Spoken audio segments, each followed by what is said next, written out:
Hi, my name is Joni Addis, and I am the eCollections Access and Licensing Librarian at Clemson University. And I apologize if I sound stuffy on the recording. I am getting over a cold. So, I started at Clemson in April of this year, and my experience up to that point was at small private institutions. So, making the leap to an R1 was a big change for me.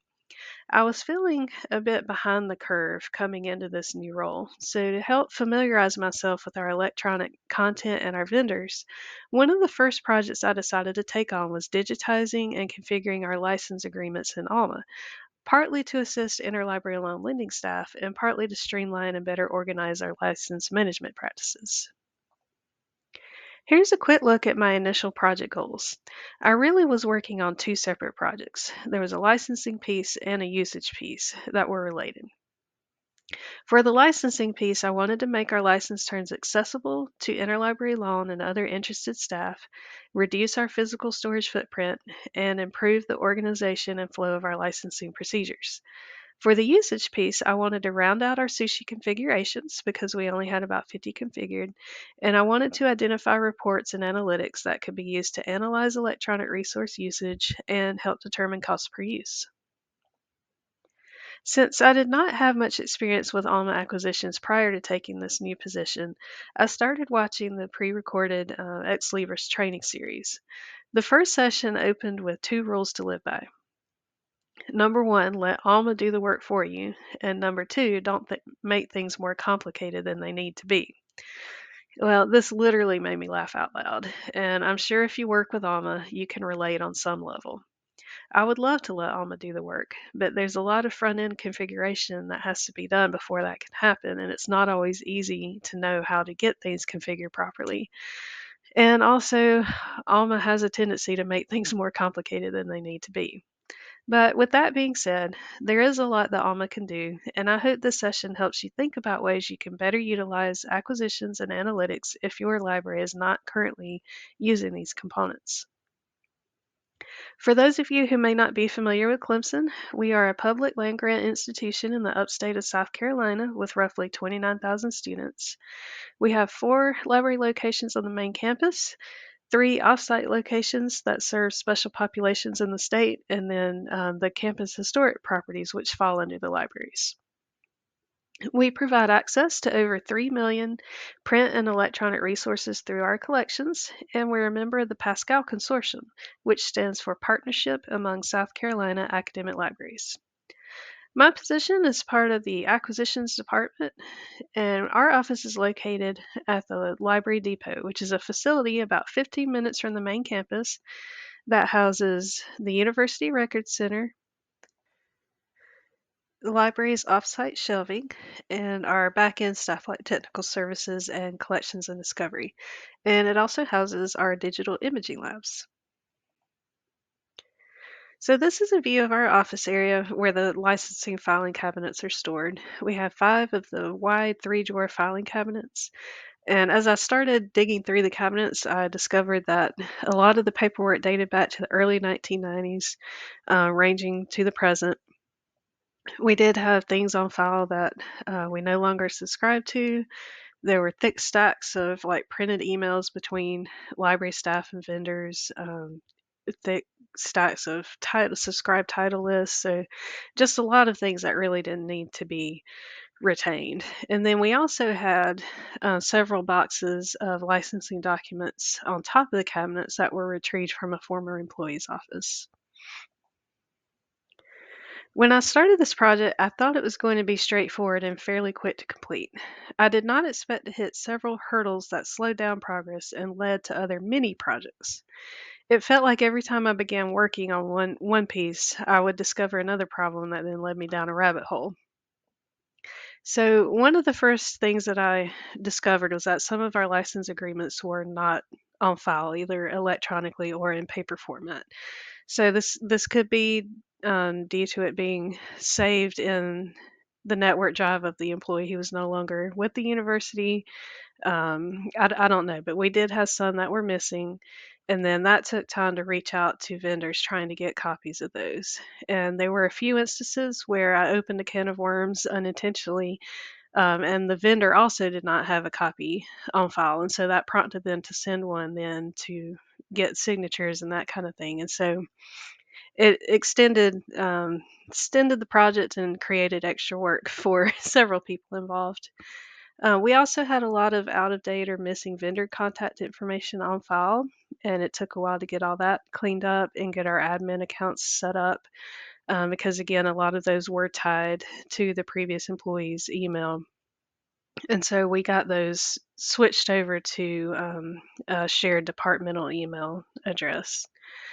And the biggest hurdle that I ran into was duplicate vendor records. Before license terms can be configured in Alma, a vendor record must be created.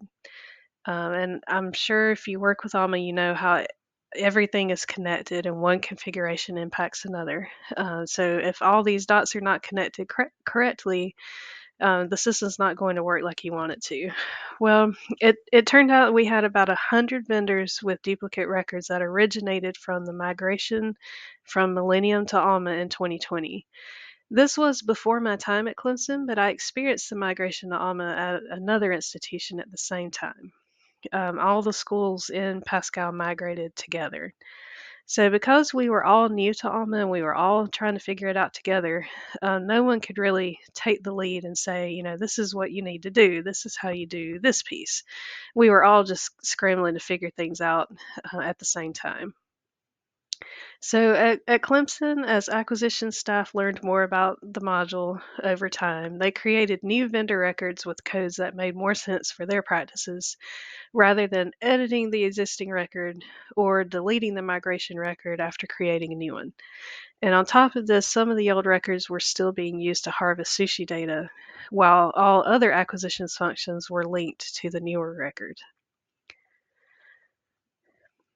So I also had started to wonder how having multiple vendor records with usage and fund information tied to different vendor accounts would impact analytics and reporting. So this is a view of the out-of-the-box cost per use dashboard for electronic inventory.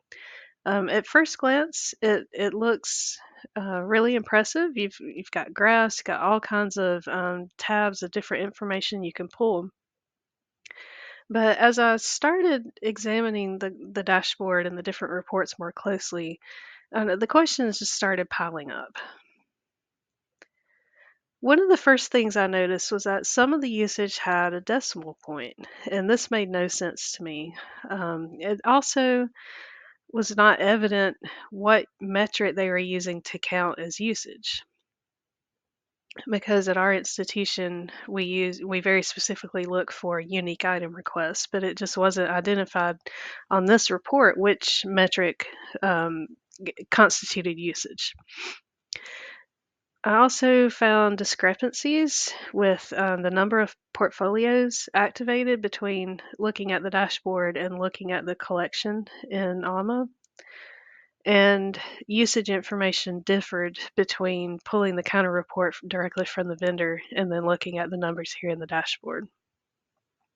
So the example that you see here is for Wiley Online Library All Journals. Notice towards the bottom, the portfolio list in the collection, when you look it up in Alma, it had 1580. In the dashboard, it had 1139.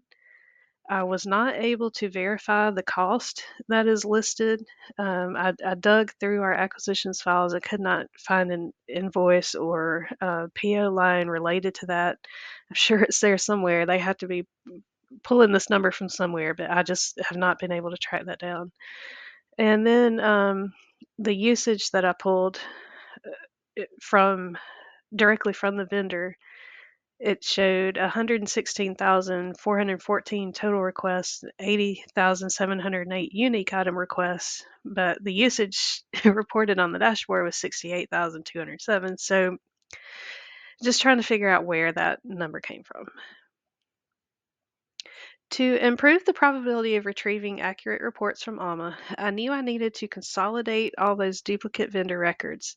But since I was new to Alma acquisitions, I did not have much background to pull from, and I didn't know the history behind why some of these were created. So I did collaborate with other staff just to make sure that I wasn't um, undoing things that would impact other areas because, like I said, all the dots are connected. And so I was a little bit hesitant just to go in and start deleting vendor records. But after consulting with other people in the department, I ultimately was given the green light, and we decided to go ahead and move forward with consolidating these down in the hope of improving our reporting. So this is an example of one of our duplicate vendors. This is for Taylor and Francis. So you can see all the different codes that we had there in place for Taylor and Francis and the vendor type that was configured. So it's just kind of all over the place. The PRVAWR code is the one that was set up at migration, and the others were created by various staff members over the past few years. In looking at these, it's nearly impossible to know which one to select for a particular task unless you're the one who set it up and knows the reasoning behind it. But still, why do we need so many entries for the same vendor? To consolidate these, I went into each vendor record to see if there were any invoices or PO lines linked to them and looked for any other information on the record that would help me identify which ones to keep. And I largely looked for recent activity on the record. Since many of the records were collecting sushi data on the wrong one, I discussed the consolidation with our Pascal systems librarian, Susan Wynn, because, like I said, collaboration is important just to make sure you're not undoing something and then creating additional work that will have to go back and be done again. But after reviewing documentation, we decided it would be best to delete the sushi accounts that were on the wrong records or the old records, and then deactivate those vendor records and start fresh with sushi on the correct record. So after consolidating Taylor and Francis, all of our electronic activity is now tied to TAYLF. So we've got that down to one vendor, and that one vendor is set up as the licensor, the material supplier, and the sushi provider.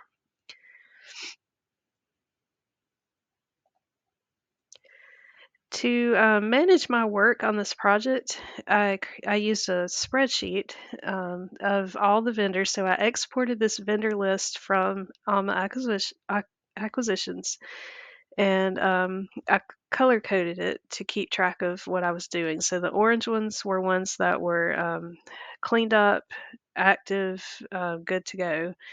The gray ones were the duplicates that I deactivated, so all the grays are now no longer active. And the blue ones were ones that needed to still be looked at. And I am happy to report that as of last week, I am done with this portion of the project. I also created a master e-resources spreadsheet to help me track the resource, the vendor, whether it's configured for sushi, whether the license was configured and stored, and then usage for ACRL reporting.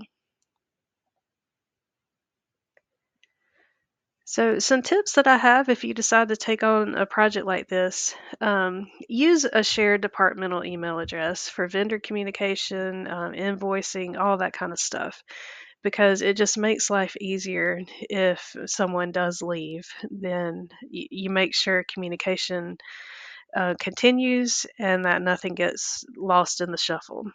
And the same goes for centralizing document storage for continued access. And that's one of the main reasons I wanted to start loading our licenses into Alma. But we also utilize a cloud storage platform called Box. There's lots of different options out there. If you're a Microsoft University, you have SharePoint, lots of different options. Just make sure you're storing things in a shared, accessible location. Keep yourself organized with spreadsheets, and I also started using the Microsoft To Do app. I'm a list person. I like post-it notes and lists and that kind of thing. But having an electronic system for managing a project, it just simplifies it a little bit and reduces the amount of post-its on your desk. And also, just be prepared to pivot. It's not going to go as smoothly as you think, and you will have to stay flexible and be prepared to take on some other cleanup as well. So the status of my project, our physical files have now been reduced to one filing cabinet, and that one has been set up in my office so that all the ones in our public office area, those are now empty and are waiting to be cleared out. Like I said, I'm done with the vendor cleanup in Alma. We have configured 371 vendors. I have set up 62 sushi accounts. And since this did involve deleting and setting accounts back up after the cleanup, these are 62 fresh accounts. So I didn't go from 50 to 62. I basically started over and have configured 62. And I have configured 37 licenses. So, due to time constraints and just all the unexpected things that I ran into, I'm not as far along as I would like. And I also have not had time to do any further testing with analytics, but that is next on the agenda. And I'm really looking forward to digging back into that and seeing what we can do now with the reports now that a lot of the cleanup has been done. So I want to quickly jump back to the questions that were raised about the cost per use dashboard. After I realized that some things weren't adding up, I had a discussion with our Pascal systems librarian about this and learned that a few other people in the consortium who had taken a look at it also had some questions. And so we had a meeting together to talk about our observations and throw out any questions that we had. And a case will be open with Ex Libris to kind of help address some of those issues. And Pascal is also going to be looking into creating either their own dashboard or some reports that we can use to pull the kind of reporting that we want to pull for our e-resources. And then back to the usage questions. The metric that they are using, the best that we can tell from digging around in documentation, it seems to be total requests, which really doesn't help us because that's not the metric that we use at our university for reporting. The decimal is related to a resource that is available in multiple portfolios. And I'm not going to try to explain it because it's not as straightforward as just dividing it out amongst the number of resources. But there is a post from the Developers Network about this, and I've got that linked in my resources, so you can take a look at that if you're interested. One possible explanation for the difference in the portfolio number is that it's a selective package and we don't subscribe to all the titles. So it could be that the portfolio number that I saw for the electronic collection was the full collection, and then the dashboard reflected maybe our activated portfolios. Again, this is just an assumption. I am still not able to explain the difference in the counter report usage versus the usage reported in the dashboard. It could be that the counter report that I pulled is for more Wiley journals than what is reflected in that one package. I'm just not sure. So I still have a lot of unanswered questions. However, I do feel like we're in much better shape to move forward and to do some more testing and get better results out of these reports. But I do feel like for something that's advertised like a dashboard or, an out of the box thing that you can open and use, it should be straightforward and shouldn't require this level of, demystifying, trying to figure out what is being revealed in the report. So again, just make sure if you're doing a project like this in Alma Acquisitions that you connect all the dots properly. Determine your configuration priorities, and you may need to involve other people in that discussion. Set up your vendor record first. Make sure you get that squared away and configured right before you start doing any sushi or license configuration. And then you can dig into analytics. But just remember, if you decide to take on a project like this, One does not simply complete an Alma acquisitions cleanup project without finding 3 more projects.